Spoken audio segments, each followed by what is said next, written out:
Well, we're an organization of alumni who we came together to fight what we consider to be these very deleterious trends at the University of Virginia. When every one of us who belonged to this organization, we went there. We thought many of us, and me in the '70s, and some earlier, some since then. But we all found it to be a wonderful, wonderful place. It's a wonderful community. We had a wonderful education. It was great debates, lots of intellectual diversity and excitement. And uh, we just kind of went along as alumni, kind of supporting our alma mater without really thinking about it a whole lot. We weren't aware of what was going on inside the institution. And we had a wake-up call a couple of years ago when there was an incident in which a young woman who lived on the lawn, and the lawn was part of the Thomas Jefferson designed academical village, and which allows maybe 40, 45 students to live in one of the original places rooms designed by Jefferson. And it's a great honor to live there. And she had put up on her door of her room a great big large sign that said F blank blank blank UVA, and then gave a bill of particulars of why she thought UVA was so awful. And as word kind of went around about this, we thought, oh my God, how is it that someone would be given the honor to live here and be given this dignity and extra status, and to hate the university so much as to do this? And display this in such a vulgar way. And it is a UN World Heritage Site. People come in from around the world to visit to see it, and this is what they see, FUVA. So word went out, and people came together, and we said, we need to do something about it. And that's how it got started. Well, as we dug deeper into it, we found more and more and more. This was just the tip of the iceberg. And we were just all kind of astonished. How did it come to be that people, because we all loved UVA so much, how could it be that so many people would hate it so much? And what had happened to the culture of the university? And that's how we got started. So we formed the Jefferson Council to do several things. One is to uphold the Jeffersonian tradition. One is to protect the dignity of the World Heritage Site, the lawn and the academical village. One was to protect the honor code, which we saw as being kind of eroded and watered down. And finally, the fourth pillar, which is why we're part of the Alumni Free Speech Alliance, was to protect free speech, free expression, and intellectual diversity. So that's why we formed, and that's what we're devoted to doing. Well, once upon a time, American higher education was a beacon for the entire world. We had the education system that every other country in the world admired and was envious of. And the reason was, well, there were a couple of reasons. One is we pour unbelievable amounts of resources, and so we have the biggest, greatest buildings and most modern laboratory facilities and things like that. But the other was that we had so much intellectual freedom and so much intellectual diversity. Our universities were an exciting place to be.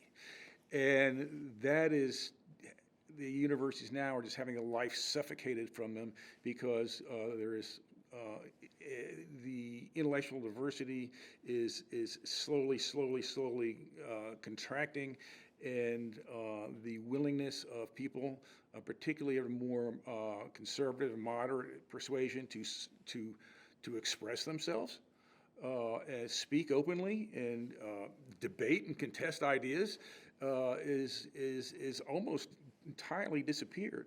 And so what's happening, that say maybe half or so of the student population that considers itself non-political or conservative or moderate in their views, they're kind of retreating into their little holes in their little communities because the public domain, the student governments, the student newspapers, the Senate faculties, even the administration pronouncements are so supportive of like an intellectual monoculture.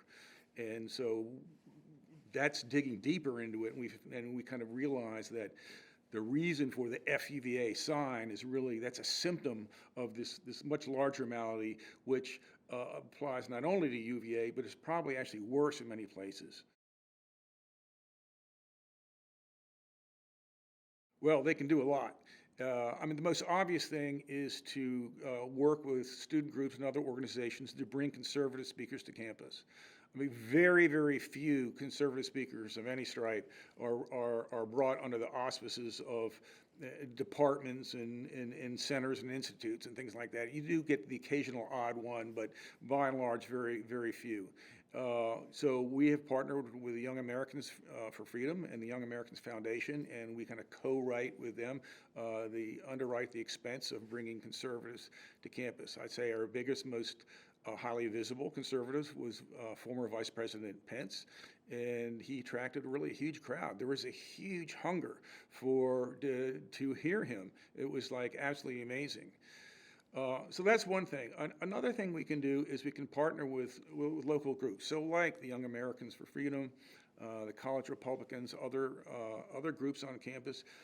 They're not many and they're not really large, but they are there. They have kind of conservative students. And they've always been, in the past, they've been really intimidated. They just kind of feel like they kind of cultural environment is so antagonistic to what they believe and that they feel that they kind of self-censor, and they were very timid in the kinds of events they would organize or things they do. The difference is now that they have an alumni association that stands up for them, and we're willing to go to bat for them, and we're willing to raise a ruckus if they're badly treated. All of a sudden they go, oh, we're not alone. We're not isolated. We have someone who's willing to go to bat for us. We're not just totally powerless. And so now what's happening, you're seeing there's kind of maybe an efflorescence. I mean, clearly, the students that are more moderate and conservative in sympathies are still maybe a relatively small plurality on the campus, but they're more willing to express themselves now than they were in the past. So I think that's something else that alumni groups can do. Well, I'm on the executive board of the Jefferson Council, and so Tom Neal, who's also on the board, and myself, when the opportunity arose, we thought, well, we had to send somebody to participate. So I guess it kind of fell to us. I mean, no special reason other than the fact that I guess maybe Tom and I were both really excited about the opportunity to get in and to meet our peers. Well, it certainly, my personal experience shaped everything about the way I think higher ed ought to be. Back in the I was at UVA during the tail end of the Vietnam War, and it was wide open. I mean, it was a very polarized time. The difference between then and now, we were just as polarized now as we were back then. The difference was no one felt any compunction about expressing themselves back then. I mean, in the dormitories and all sorts of other venues, we had these wild, open-ended debates, and we'd get emotional, and we would argue and argue and argue. But at the end of it, it was like, oh, okay, we're still friends. And now people argue, and it's like, oh, you're my enemy. So that was a huge, huge difference. And part of it I had to do with the attitude of particularly of the faculty and the administration. So back then, in the 1970s, as is today, the faculty of UVA kind of leaned towards the left side of the philosophical, ideological spectrum. The difference was I never encountered one faculty member who felt it was their job or their obligation to indoctrinate me and tell me what I should think. They were all there to tell me how to think.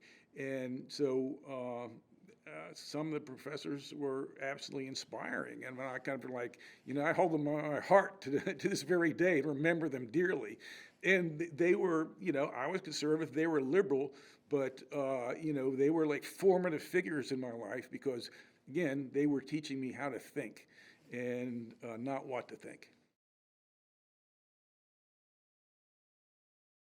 Oh my gosh. We're all human, we're all frail, and we all have grasp a piece of the truth. But the idea that we know the entire truth, that we know it all, I mean, it's kind of like this whole "the science is settled" mantra. Well, they thought the science was settled. The Catholic Church thought the science was settled back when Galileo was trying to tell them about, the Earth in relation to the sun. And it's the science is never settled. Knowledge is never settled, and each generation comes to it with fresh ideas and fresh perspectives and fresh values and priorities, and they reinterpret and rethink things. And to think that the idea that you think that anybody at any point in time knows it all and knows it, and they are so convinced of of their truth that no one else's truth counts, and that the other people's truth needs to be suppressed. That is a totalitarian worldview. It's reminiscent of the Catholic Inquisition or Stalin's purges. And no dynamic, innovative society can survive with that kind of mentality. And worst of all, in those very centers of learning where innovation and creativity is supposed to come from. Well, I can speak for the University of Virginia. I mean, the Jefferson Council is, we like to have a big tent. Admittedly, we tend to be very conservative on certain issues, but we welcome everybody, and we have many ways for people to be engaged. So everybody brings a certain kind of their own personal passion. So, like, for example, we have a committee for student outreach. We have a communications kind of initiative that I undergo, whether creating content. We have one of our members is an attorney who has kind of like gotten into he's really learned how to use the Freedom of Information Act, or to pry information out of the university. And when the university doesn't want to yield it, he has actually taken them to court. We have people who are good at fundraising. We have people, we have so many different ways for people to engage that whatever your strength is, whatever your passion is, we can find a way to put you to work. Well, just as students like to think that they're not alone, we as an alumni organization, we like to think that we're not alone. There was one other group that had formed before us. There was at the Washington Lee University. When we got off the ground, they were the only one we knew of. But now in Virginia, there's also another group at the Virginia Military Institute, and one forming at James Madison University. And plus, thanks to AFSA, now we realize, my gosh, we have other people. We have at the most prestigious institutes, Princeton and Harvard, MIT and Stanford, and many others. They all share our concerns. We're all in this together. And so what we can do is share best practices, share ideas, attend events, and get to know each other. And there's nothing like knowing you have friends and allies to kind of keep you going.